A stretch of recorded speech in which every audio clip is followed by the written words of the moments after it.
Shred Nation, today we talk about LibTech, Matt Bialos, a mad scientist, some of the best backside air style in the business, and one of my very favorite backpacks from Dakine that you will have a chance to win for yourself. Shred Nation, this episode might even melt your face clean off because you could be surfing this board in my hands by the end of the week.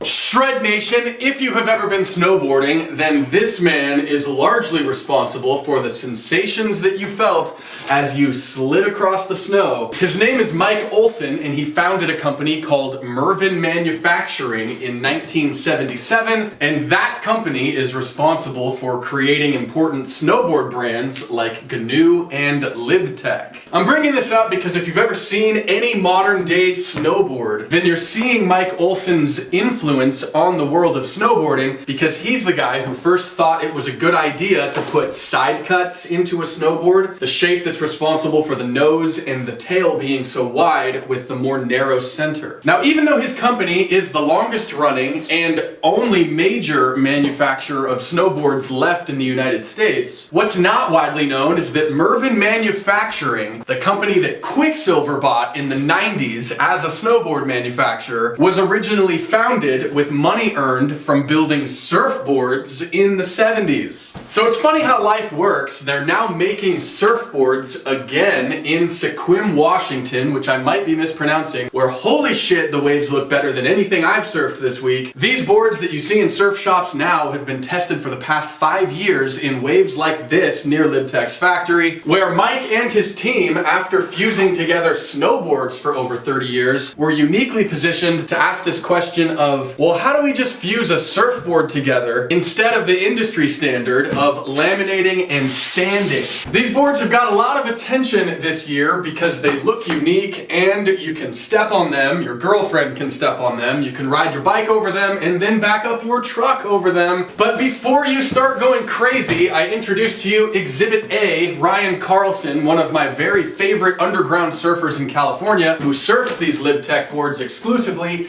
and has broken them in heavy surf before. And if my opinion matters at all, I can't recommend strongly enough that you care for a LibTech board with the exact same caution that you would use on a PU or epoxy board. Having said that, Brian Dickerson, a Shred Show amigo in San Francisco, wrote a very detailed review of this board, the Puddle Jumper, for Surfers Village. He said that after 35 years of surfing experience, he was surprised to find that he could stand on this board while changing in and out of his wetsuit to avoid hot asphalt on his feet, and then go surf it at Ocean Beach without that non-PU feel that some alternative construction methods have. Understanding why, though, is difficult because LibTech's construction methods for building these boards are secret and patented. I don't want someone stealing their methods. And even when they do talk about how these boards are built, they're using marketing terms like eco-isotropic thermopressure fusion system. So for the sake of brevity and because I'm just not an engineer, we'll focus on a few things that are easy to understand. When you pick up one of these boards in a surf shop, the first thing that you notice is it does not really feel like a ping pong ball. You see, a lot of times we look at the PU to epoxy spectrum as something like PU on one end and ping pong ball on the other, and you're trying to make epoxy boards that feel less like a ping pong ball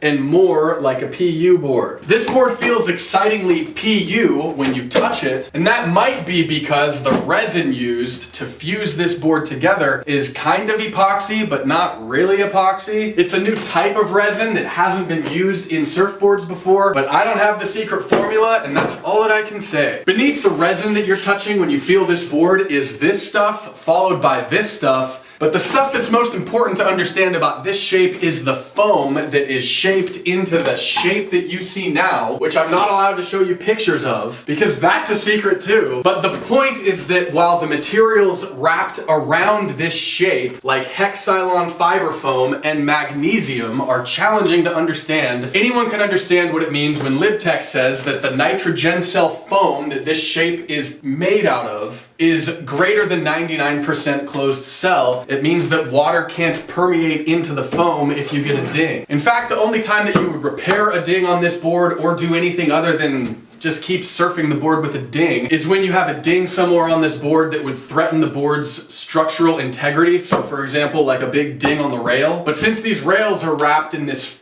rubberized fiber that you see across all the rails, dings are pretty unlikely. Now in the end, it's only useful to understand this stuff because it can tell you things about what your surfing experience on this shape might be. I think that under normal surfing conditions, you would find this board a little bit harder to break in half, a lot less likely to ding, less reason to get sad if you do get a ding, and while you might find that the deck of this board gets heel and toe indentations into it roughly similar to a PU board, there is no central stringer in this shape, so you don't get those cracks along the stringer that happen when you have heel and ball of your foot dents or compressions in the deck. And this is where I want your help. Below in the comments, tell us how the LibTech boards that you're surfing are holding up and feeling as you ride waves when compared to the other PU and epoxy boards that you ride. In 2 weeks, I'll pick one of you at random to win a Dakine backpack that makes it easier for me to hike to the beach. The wet compartment holds all the neoprene you need for cold water, the cooler holds mini beverages for the hike back, and the side zipper makes everything in the dry compartment easy to get to with buckles and flaps to attach all sorts of other stuff to. This is the Jetty by Dakine, and I'll link more info on this pack down below. Now for those of you who wonder how Shred Show works like behind the scenes, between the time I just threw that backpack and the clip you're watching now,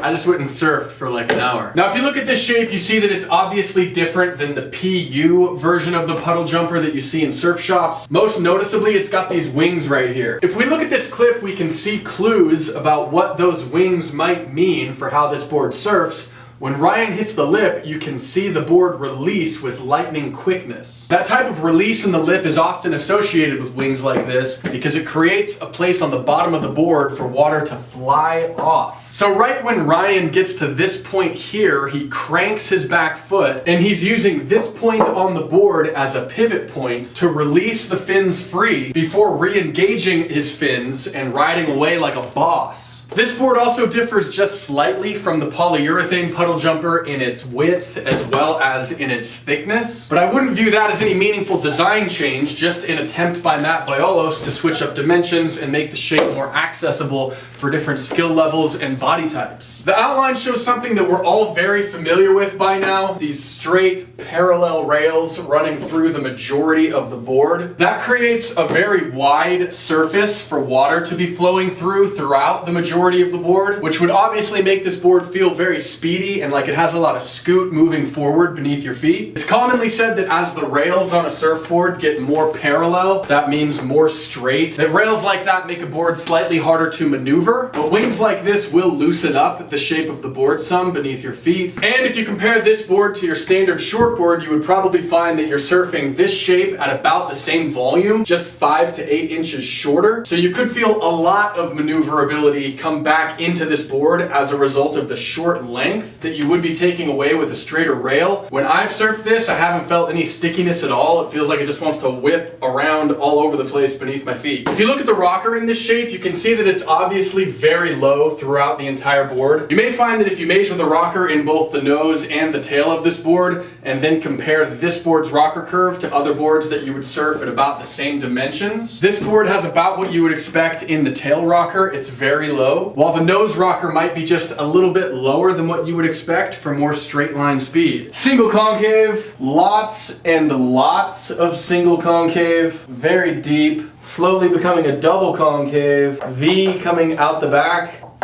little concave on either side of the V. Because of this deep single concave in this board, which I'll try to angle properly, this is the biggest challenge. Because of this deep single concave like this, you may feel like this board has a lot of get up and go, kind of like there's an engine beneath the board, like churning water like this beneath it. The flip side to that is if you're used to surfing boards that have more shallow concaves, so more close to just being flat on the bottom of the board, not concaved like this, then a board that has a very deep concave could feel to you as if it's harder to tip over onto a rail like this. It could feel like it's more gripping the water flatly like this on the water as you're moving forward. But with all this V back here in the tail, if you can notice that, that would mean that you'd likely feel an easy rail to rail action beneath beneath your back foot, especially if you're a back foot oriented surfer. But Shred Nation, if you could just surf this board for yourself, you wouldn't need me to tell you any of this. And that's why I'm excited to give this board to Quivers in Huntington Beach so that any of you near Huntington can just surf it for yourself. Quivers will let you surf this board and many more from Lost, Surf Prescriptions, Hayden Shapes, and more for a monthly fee that lets you switch and swap boards as much as you want. I love this because it seems like there's two really interesting ways you could use this. First, you could be a member for just a month or two, surf all kinds of different boards, shapes, and dimensions, and then after about 8 weeks, have a really good idea of the board that you want to buy next based on what you know you like surfing and don't like surfing. The other thought that interests me is I guess you could just never buy a surfboard ever again and treat Quivers as if it was your garage. Just go in surfing and swapping boards for the rest of your life. I'll link Quivers' address and all sorts of other info down below this video, and by the time this episode uploads, this board will already be there for their membership to surf. To wrap this up, I think that LibTech is writing a very exciting new chapter to the way that surfboards are manufactured. I think this board is probably mostly useful in waves that are knee to chest high, that have wide, slopey faces that are not barreling. But as you can see here, you can force it to work in waves that are a bit more burly as well. One last thing about fins, these boxes are made by LibTech. They're not Futures, they're not FCS, and they're compatible with either LibTech fins or FCS fins. The FCS fins that have 2 tabs on them, not FCS 2. What's unique is you can actually place the fin in the box and move it backward or forward in the box, and that works in all 5 of the fin boxes. But to start out, I would really strongly recommend just placing the fin in the center of the box, perfectly lined up in the center of each box, because that's where Matt Biolos intended the fins to be placed when he designed this shape. After that point, depending on what you're into, you could move these fins forward and these fins backward to bring the fin cluster closer together, and that would probably lead to a little bit more pivot. If you want to get funky and experiment with something else, you could move the forward fins further up and the backward fins or single back fin further back,